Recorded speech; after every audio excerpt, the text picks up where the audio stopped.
আসসালামু আলাইকুম। সমসাময়িক ঘটনাবলীর উপর নির্মিত রম্য টকশো এসডিএস ফালতু কথায় আমি সোহেল আপনাদের স্বাগত জানাচ্ছি। আজকে আমাদের মেহমান আমাদের সামনেই বসে আছেন। তিনি কি করেন, কিসের জন্য এসেছেন, আসুন তার সাথে কথা বলি। ভাই আসসালামু আলাইকুম। ওয়ালাইকুম আসসালাম। কেউ বলে বুড়ো ভাম, কেউ বলে পাজি, কেউ বলে এইবার বেটা মরলেই বাঁচি। কেউ বলে বুড়ো ভাম, কেউ বলে পাজি, কেউ বলে এইবার বেটা মরলেই বাঁচি। বাসে ট্রামে ওঠা যায়, বসলে লেডিস সিটে মামুনিরা মনে মনে বিরক্ত হয়। কেউ বা দেয় আওয়াজ, পুরোটা ধান্দাবাজ, মেয়েদের কোলে বসে যাচ্ছে মজায়। কেমন আছেন? আপনি ধান্দাবাজ? জি না, বুড়া ভাম বলছি কাকে? এই যে মেয়েরা বলতেছে আপনি ধান্দাবাজ, আবার আপনি বুড়া ভাম। আপনি যে বুড়া ভাম তার তো প্রমাণ এটাই। কি লাগে? নাড়াইয়া না, নাড়াইয়া না, নাড়াবে না। তুমি কি নেড়েছো হাত দিয়ে? হাত দিয়ে তো তুমি কি গোসল করেছো আজকে? গোসল তো প্রতিদিনই করা হয়। না, তুমি মিথ্যে বলছো। তোমাদের এলাকায় 11 ডিগ্রি সেলসিয়াস, তুমি কিভাবে গোসল করতে পারো? গরম পানি দিয়ে গোসল করি। না, গরম পানি দিয়ে গোসল করলে আমার শান্তি পাওয়া যায় না। নলকূপ না, আমাকে শান্তি পাওয়া যায় না, শান্তি পাওয়া যায় না আমার। আর যতক্ষণ পর্যন্ত ছুটছুড়িয়া কল দিয়ে আমি গোসল না করি ততক্ষণ পর্যন্ত আমার মজা পাওয়া যায় না। আপনার নামটা কি? যাই হোক, নাম আমার, নাম দিয়ে কি করবা? আমার নামে কি মামলা করবা? আমার অনুষ্ঠানে আপনি আসছেন। জি জনাব। এইখানে আসছেন কি উদ্দেশ্য নিয়ে? উদ্দেশ্য তো আছে। নামটা বললে না, তখন তো একটা কুশল। না না না না না না না না, কুশল বিনিময়। তোমাদের মতো গাদ্দার একজন পেয়েছিল, হাদি, যে সঙ্গে ছিল সবসময় বন্ধুর বেশে। আমি তো আপনার বন্ধু নই। তুমি তো আরো আমার বড় শত্রু মনে হচ্ছে। আমার অনুষ্ঠানে এসে আপনি আমাকে ভয়ঙ্কর রূপে বেঈমানি, বন্ধুর নামে তারা কলঙ্ক, পুরো বন্ধুত্বটাকে তারা ধ্বংস করে দিয়েছে। আবার একটি বন্ধুত্ব সে পেয়েছে, আল্লাহ তাকে ভালো রাখুক, জাবেরকে, যে তার প্রতিবাদী কণ্ঠস্বর হয়ে এখনো সে জীবিত আছে। হাদি তার মধ্যে জীবিত আছে।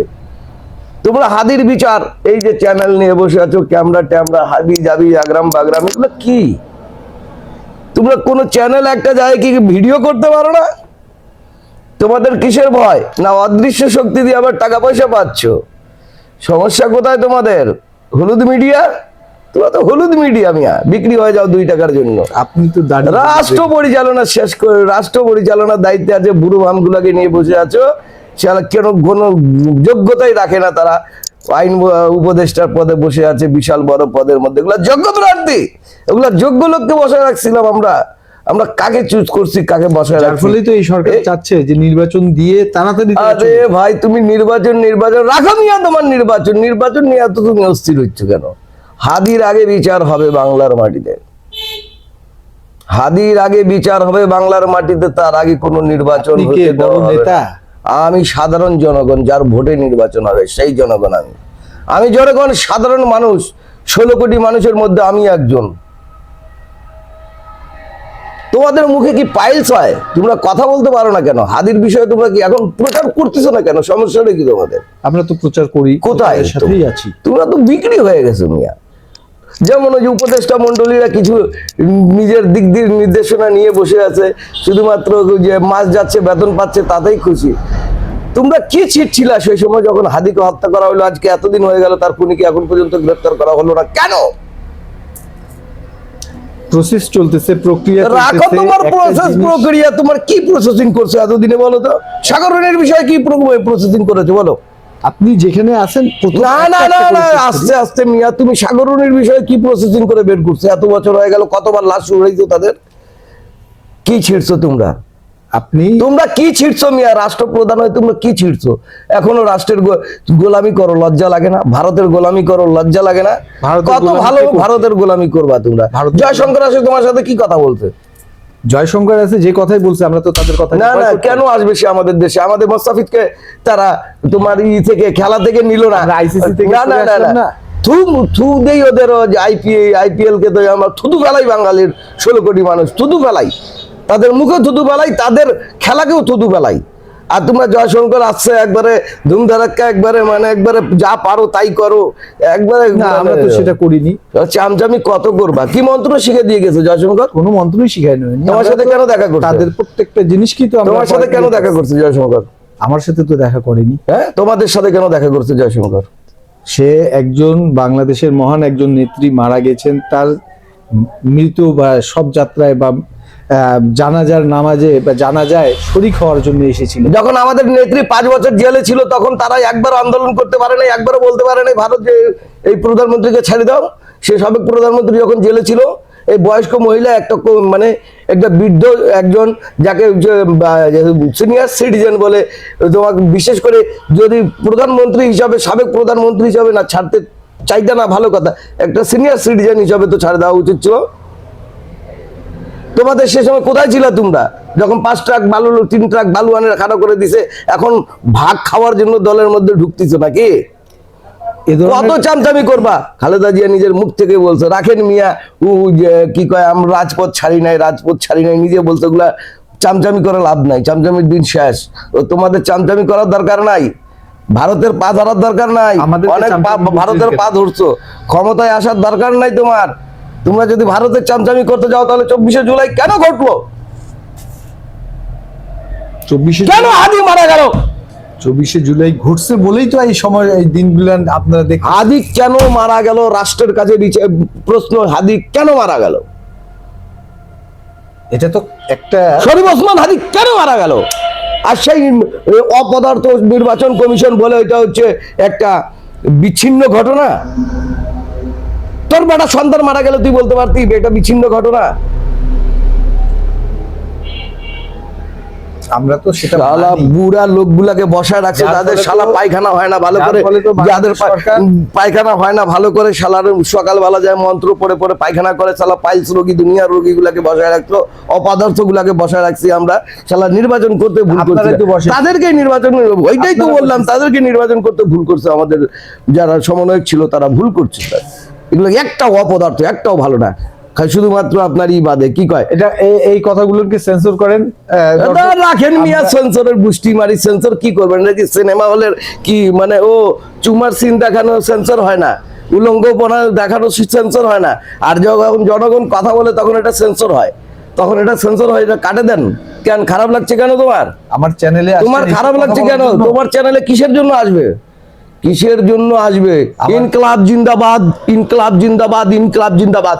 হাদি হত্যার বিচার যতক্ষণ পর্যন্ত হচ্ছে না, ততক্ষণ পর্যন্ত না তাদের পদত্যাগ করতে দেওয়া হবে, না তাদের কোনো ধরনের ছাড় দেওয়া হবে।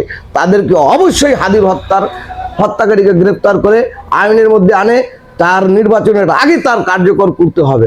নয়তো বা পুরো দেশ যেমন ফুসে উঠেছিল 24শে জুলাইয়ের আন্দোলনে, যেমন করে ফুসে উঠেছিল 1971 সালে, যেমন করে ফুসে উঠেছিল 1969-এ, যেমন করে ফুসে উঠেছিল 1990 সালে, তেমন করে আবারও নতুন করে 2026 সালে আমরা ফুসে উঠবো এবং সব ভেঙে চুরমার করে দেবো যতক্ষণ পর্যন্ত বিচার হবে না। ফাজলামি পাইছো মিয়া? আপনি কি হাদিকে হত্যা করো তুমি? আপনি কি জানেন যে প্রসেসিংটা কত দূর আগাইছে? আচ্ছা বলো। অনেক দূর পর্যন্ত এই প্রসেসিং আগাইছে। কিছু শক্তির কারণে সরকার এই জিনিসটা জনসম্মুখে এই জিনিসটা আনতে পারছে না। আপনাকে বুঝতে হবে। মানে কি শক্তি এটা? বিদ্রোহ শক্তি? আপনি দেখি দাড়ি শালীনভাবে কথা বলেন, আপনি বীর্য শক্তি। আরে ওই যে বিদ্রোহ শক্তি, বর্জ্য শক্তি। হ্যাঁ বজ্র শক্তি। হ্যাঁ কোন বজ্র শক্তি? বজ্র শক্তির কথা বলছি না, এখানে অনেকগুলো বহিঃশক্তির প্রভাব আছে, স্থানীয় কিছু শক্তির প্রভাব আছে। এই সম্পূর্ণ মিলে সরকার, মানে তোমরা বিচার করবে না? বিচার করবে। বিচার কেন হবে না? অবশ্যই। কবে বিচার হবে? কবে বিচার হবে? কবে বিচার হবে এটা বলো। এটা তো একটু সময়। বিচার কবে হবে এটা বলো। সময়ের গোষ্ঠী মারি। বিচার কবে হবে? ফেব্রুয়ারি মাসের আগে বিচার হবে আমরা চাই না। আমরা জানুয়ারি মাসের এক সপ্তাহের মধ্যে বিচার চাই। দর্শক, আমাদের রম্য টক শো এসডিএস ফালতু কথায় যিনি ভদ্রলোক আসছেন, তার নাম জানা হয়নি, তার ঠিকানা, তার বাসা কোথায় সেটাও জানি না, শুধু বলছেন আমি সাধারণ জনগণ। আমার কিছু বলার আছে, তিনি বলছেন। এখন এই হত্যার বিচার রাষ্ট্র করবে এবং রাষ্ট্র দ্বারাই সম্ভব। তবে হয়তো একটু সময় লাগছে সব কিছু গুছিয়ে ওঠার জন্য। আশা করি আমরা সবাই এর সুফল এবং এর রেজাল্ট আমরা অবশ্যই অতি শীঘ্রই পাবো। আজকে এই পর্যন্ত। আপনি আসছেন আমার চ্যানেলে। ভারতের চামচামি করা বন্ধ করো। হ্যাঁ, আমরা ভারতের চামচামি করিও না, ভারতের পা চাটিও না। আর ভারতের ওই দাদাদের ওই যে একটা জিনিস খেয়াল রাখিও, মৌলানা ভাসানী বলে দিয়ে গেছে, শেরে বাংলা একে ফজলুল হক বলে দিয়ে গেছে, তারা বলে দিয়ে গেছে, কথাটি অবশ্যই তোমার মনে আছে, আমি দ্বিতীয়বার আর বলতে চাচ্ছি না। ঠিক আছে, সেই জিনিসটা খেয়াল রাখবে। আমরা করব। তবে তুমি ঠিক মাছের মতো হবে, স্রোত যেদিক যাবে তার উল্টো পথে হাঁটবে, তবে তুমি ভারত থেকে মুক্তি পাবে, নাইলে তুমি জীবনে মুক্তি পাইতে পারবে না। যেমন 24শে জুলাইয়ের পর ভারত যেমন মুখ থুবড়ে পড়ে গেছে আমাদের বাংলাদেশকে নিয়ে, ঠিক সেরকম মুখ থুবড়ে যাতে তারা থাক আগামী দিনগুলোতে। আমরা রাষ্ট্রনায়ক যেই হোক না কেন, রাষ্ট্র পরিচালনা যেই করুক না কেন, অবশ্যই যেখানে আমরা দুর্নীতি দেখব সেখানে প্রতিবাদ উঠবে, যেখানে অন্যায় হবে সেখানে প্রতিবাদ হবে, যেখানে ভারতের পক্ষ নিয়ে কথা বলা হবে সেখানে প্রতিবাদ হবে, এবং যেখানে যে কোনো ধরনের ওই যে দালালদেরকে দেখতে পারবো সেইখানে আমাদের প্রতিবাদ হবে। বয়স যাই হোক, প্রতিবাদ হবে। আমরা ছোট বড় বৃদ্ধা এবং একবারে যে মাসুম বাচ্চা আছে সবাই আমরা হাদির পক্ষে আছি। যতক্ষণ পর্যন্ত বিচার হবে না ততক্ষণ পর্যন্ত আমরা হাদির কখনোই ভুলবো না। না হাদিকে বাংলাদেশকে ভুলতে দেব, না হাদিকে আপনার হত্যাকারীকে আমরা ছাড়বো। আমরা সবসময় এর হত্যার বিচার চাই।